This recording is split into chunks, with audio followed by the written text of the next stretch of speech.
Welcome to another video provided by Trusted Realty powered by RE/MAX Saskatoon. I'm absolutely thrilled to break down the July 2026 residential real estate data for you today.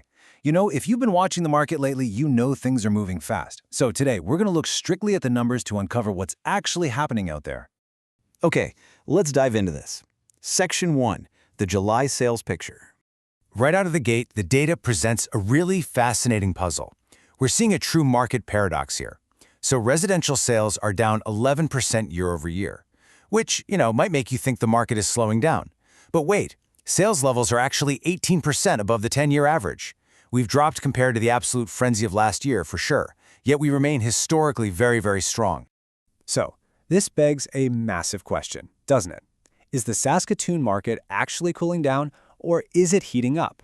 I mean, when you have a noticeable drop from last year, but you're still beating the historical decade average by nearly 20%, how do you even read that? Well, let's look at the absolute volume of homes sold to get a clearer picture. That number is 539. Yep, Saskatoon reported exactly 539 residential sales in the month of July. Regardless of that slight dip from last year, moving 539 homes in a single month is a massive amount of activity for the city. Buyers are absolutely out there and they're actively closing deals. Moving right along to Section 2, the inventory squeeze. Looking at the root cause of our market paradox, new listings did actually improve modestly throughout the month. Homes were indeed coming onto the market.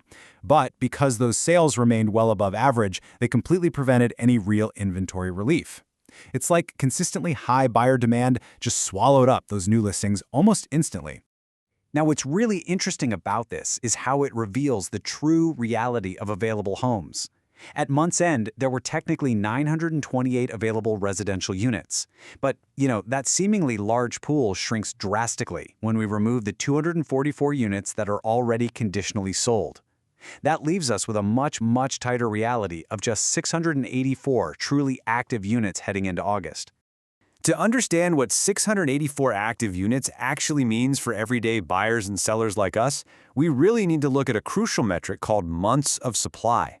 This is exactly how real estate pros measure market balance. Simply put, it tells us how long it would take to sell out of the current inventory at the current sales pace. A balanced market, where neither the buyer nor the seller has a clear advantage, equals 4 to 6 months of supply. So, keeping that 4 to 6 month benchmark in mind, look at Saskatoon's actual number, 1.27. We have just 1.27 months of supply heading into August. This is a shockingly low figure, and it shows just how heavily constrained the Saskatoon market really is right now. It is incredibly competitive out there for anyone looking to buy. Let's move on to Section 3, tracking home prices. When you have a severe inventory squeeze, it obviously impacts the wallet. Saskatoon's residential benchmark price sat at $447,600 in July. Now, this is actually down slightly from the record of $448,400 we saw in June. But hey, we shouldn't falsely assume a market crash is happening based on one slight month-over-month dip. That July figure is still up nearly 4% from July 2025. Year-over-year growth remains very, very robust.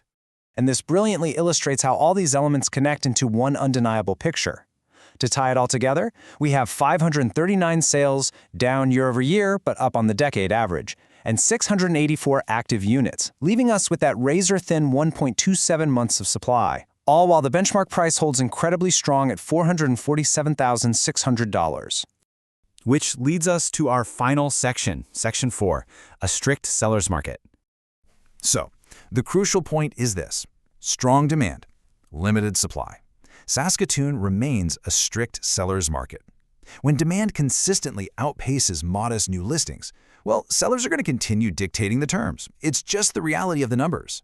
Which leaves us with this final provocative thought to ponder. With only 1.27 months of supply, how will this extreme inventory squeeze shape Saskatoon's upcoming fall market? If you're planning to buy or sell, this is absolutely the burning question you need to keep your eye on as we transition into autumn. Thank you for joining me for this explainer. Keep watching those numbers, and I'll catch you on the next one.